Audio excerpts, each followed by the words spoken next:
Well, hello everyone. Welcome to Kirk's Journey. Welcome back. It is day 119.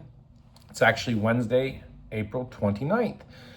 And I'm just getting ready to go to Bible study here shortly. And I wanted to just talk to you for a moment. It's going to be a quicker video today. So like, comment, subscribe, and share if you haven't already. I've been really enjoying reacting. I've been getting some comments, some views, and that's awesome to my little channel.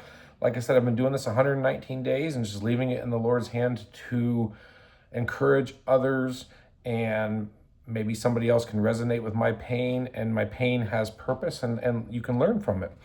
But today's verse, I'm going to read it to you, and then I'm going to tell you how it applies for a few things. So today's verse is 1 Peter 5:5 and 5:6. And a lot of people have heard 1 Peter 5:7. But I'm going to read these to you. Likewise, you younger people, submit yourselves to your elders. Yes, all you be submissive to one another and be clothed with humility. For God resists the proud, but gives grace to the humble. So that's verse 5. Clothe yourself with humility. God resists the proud, but gives grace to the humble. Therefore, humble yourselves under the mighty hand of God, that he may exalt you in due time.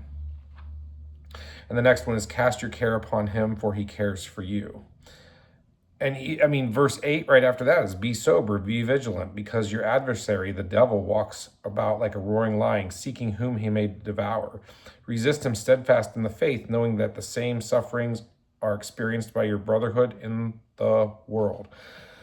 So there's some good stuff right here. 1 Peter 5 is just chock full of stuff, but I want to focus on the God resists the proud, but gives grace to the humble, and humble yourselves under the mighty hand of God, that he may exalt you. And I want to tell you exactly why that hits right now. So yesterday, if you watched my video, I explained a little bit how God answered a prayer that I had the night before. And it was a prayer with a time limit in it, but not really a time limit. I just was asking God that the next day, because yesterday we had an interaction in person, and I wanted to go visit the family Monday night and was told not tonight, things were too busy. So I was like, Lord, I'm kind of at the end of things. I was getting in my feelings again. And I was like, Lord, can you just show me tomorrow? And like I said, through vulnerability. And I know there's healing going on in my marriage on her part, and just growing on my part. And I really feel God is working us into the people we need to be for a successful marriage under him, through him, and yielded to him in all ways, both of us. So the humbling was, I've always had trouble with that for our marriage. It's like just being humble. It's easy to be humble at work or when you're learning something or this, but in marriage, I really took it on the part where I was always a my way or the highway.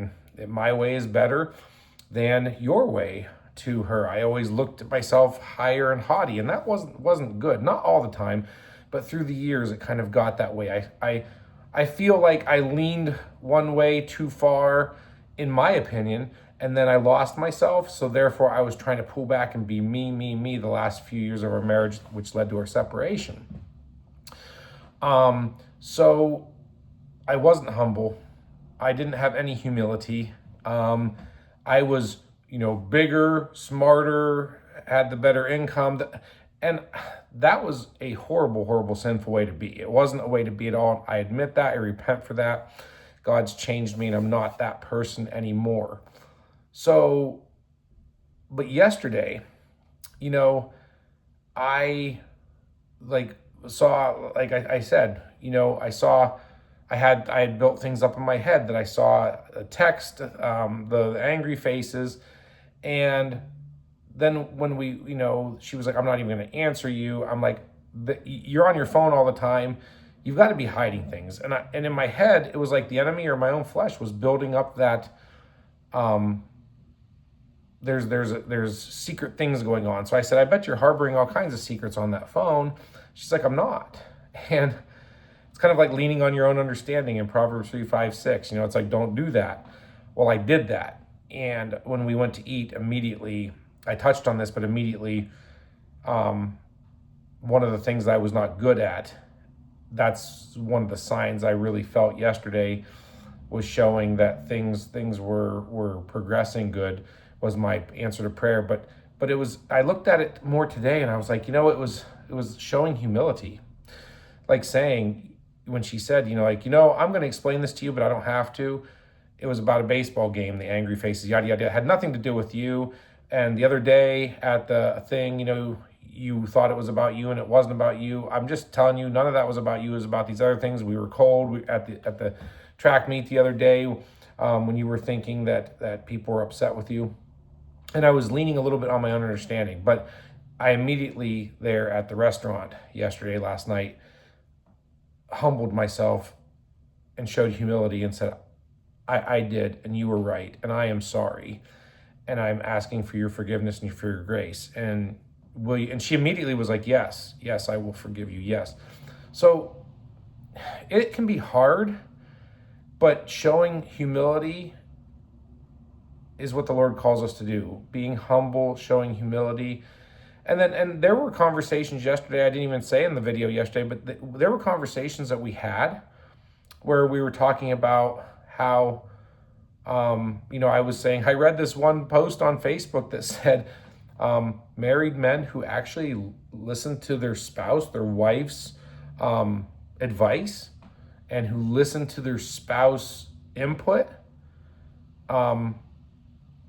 tend to be happier, live longer. And I said, and I kind of joked with her, I said, maybe because they're not getting hit in the back of the head with a frying pan by their wife, but tend to be happier and have more successful marriages. And I think that goes well for everything. Spouses that tend to listen to each other and hear each other and care about what the other person has to say tends to be better. And that takes sometimes, humility and humbling yourself, because you may feel the best way to do something. But if you're not listening to your spouse, your partner, and stuff, and they have a valid way of doing things, it may be different. We're different people. But you should be able to say, here's how I think we should do it. She says, here's how I think she should do it. Or if you're a woman watching this, he says, this is how I think you should do it. And you're like, this, and you peaceably humble yourselves, see it from the other person's perspective, and then choose humility and come together and both choose the right way. And sometimes that may mean trying it their way. And sometimes that may mean they try it your way. So that's what I'm talking about today. Humility and being humble. And those are things that you have to have a successful marriage. And you can apply it to all relationships in your life, but that's really something you need to have. And I can see the Lord has showed me through yesterday and today, not only did he answer a prayer, but he's also showing me that you need a disposition of humility and humbleness. You're not always going to be wrong, but you need to be humble. You need to not be proud. It's right in there. Love is not proud. So that's my message for today.